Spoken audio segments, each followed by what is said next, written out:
के बिहारी मंदिर चमत्कारों भरा हुआ है। इस मंदिर के पंडितों ने बहुत से ऐसे चमत्कार देखे हैं और हर रोज देखते रहते हैं। इस मंदिर की एक और खास बात यह है कि यहाँ जो बांके बिहारी जी की मूर्ति है वो किसी ने बनाई नहीं है, बल्कि अपने आप प्रकट हुई है। और बांके बिहारी जी की इस मूर्ति को श्री विग्रह कहा जाता है। इस मूर्ति में श्री राधा रानी और श्री कृष्ण दोनों का वास है। आपको यह जानकर हैरानी होगी कि एक बार नहीं बल्कि कई बार श्री बांके बिहारी जी की श्री विग्रह मूर्ति मंदिर से गायब हो चुकी है। अब आगे से ऐसा ना हो, इसके लिए मंदिर के पंडितों ने कुछ नियम भी बनाए हैं। आज की सत्य घटना श्री बांके बिहारी जी की मूर्ति के गायब होने पर आधारित है। हम आपको बताएंगे कि श्री बांके बिहारी मंदिर से गायब होकर कहां चले गए थे। वीडियो को पूरा जरूर देखना और नए दर्शक चैनल को सब्सक्राइब करके घंटी भी दबा दें। इस वीडियो में हमने 5 लाख लाइक्स का टारगेट रखा है, इसलिए लाइक का बटन दबाते जाना। बहुत समय पहले की बात है, एक बुजुर्ग दंपति श्री कृष्ण और श्री राधा रानी के बहुत बड़े भक्त थे। पत्नी के बार बार बोलने पर वे दोनों वृंदावन की यात्रा पर आए और कुछ दिन वृंदावन में ही बिताए। हर रोज सुबह और शाम दोनों बुजुर्ग पति पत्नी श्री बांके बिहारी जी के मंदिर में पहुंच जाते और जी भर के श्री बांके बिहारी जी के दर्शन करते। पत्नी तो एक टक श्री बांके बिहारी जी को देखती रहती और आंखों में आंसू लिए राधे राधे जपती रहती। इस मंदिर और श्री बांके बिहारी के अपने आप प्रकट हुई मूर्ति की एक विशेष बात यह है कि इस मंदिर के हॉल में आप कहीं भी खड़े हो जाओ और बांके बिहारी जी की मूर्ति की तरफ देखो तो ऐसा लगता है जैसे श्री बांके बिहारी जी आप ही को देख रहे हैं। 7 दिन तक उस बुजुर्ग दंपत्ति की बस यही दिनचर्या थी कि उन्हें ज्यादा से ज्यादा दर्शन करना है और श्री बांके बिहारी जी की छवि को अपनी आंखों में कैद कर लेना है। 7 दिन बीत जाने के बाद जब पति ने अपनी पत्नी से सामान बांधने के लिए कहा तो पत्नी को मन ही मन बहुत दुख हुआ। वो अपने बांके बिहारी को छोड़कर नहीं जाना चाहती थी। जब वे दोनों आखिरी बार बांके बिहारी के दर्शन करने गए तो आंखों में आंसू लिए उस बुजुर्ग माता ने मन ही मन बोला कि हे बांके बिहारी, मेरा यहाँ से जाने का मन बिल्कुल भी नहीं हो रहा, लेकिन जाना पड़ेगा। हे बांके बिहारी, तुम तो मेरे साथ हमेशा रह सकते हो ना, इसलिए तुम मेरे साथ हमेशा रहना। जब बुजुर्ग दंपत्ति बैलगाड़ी में बैठकर वापस जाने लगे तो अचानक एक गोप बालक आया और इस दंपत्ति से बात करने लगा और उनके साथ बैठकर जाने लगा। वो गोप बालक इतना मासूम और सुंदर था कि बुजुर्ग दंपत्ति के मन को भा गया।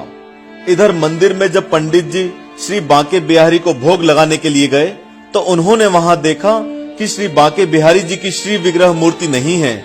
यह देख पंडित जी समझ गए कि श्री बांके बिहारी किसी भक्त के साथ चले गए हैं। ऐसा इसलिए क्योंकि बांके बिहारी बहुत ही कोमल, दयालु और भोले हैं और भक्तों की भक्ति से प्रसन्न होकर उनके दुखों को सुनकर इतने मंत्रमुग्ध हो जाते हैं कि मंदिर छोड़कर अपने भक्तों के साथ चल देते हैं।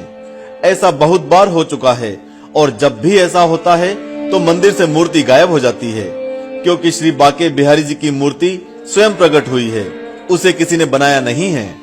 पंडित जी दौड़ते हुए वृंदावन की गलियों में गए और लौटने वाले भक्तों को देखने लगे। उन्हें पता था कि बांके बिहारी जी किसी भक्त से प्रसन्न होकर उसी के साथ हो लिए हैं। तभी पंडित जी ने उस बुजुर्ग दंपति और एक गोप बालक को बैलगाड़ी में जाते हुए देखा। उस बालक के तेज को देखकर पंडित जी दौड़कर उसके पास गए और चरणों में गिरकर वापस मंदिर लौटने का निवेदन किया और कहा, हे प्रभु, आप अपने भक्तों के साथ चले जाओगे तो उन लाखों भक्तों का क्या होगा जो हर रोज आपके दर्शन को आते हैं। बुजुर्ग दंपत्ति ने जब इस वार्तालाप को सुना तो उन्होंने उस बालक को गले लगा लिया और मंदिर लौटने का निवेदन किया। एक पल में वो गोप बालक वहां से गायब हो गया और मंदिर में श्री बांके बिहारी जी की मूर्ति प्रकट हो गई। इस घटना के बाद बुजुर्ग दंपत्ति ने अपने जीवन से संन्यास लेकर पूरा जीवन वृंदावन में ही श्री बांके बिहारी की भक्ति में बिता दिया।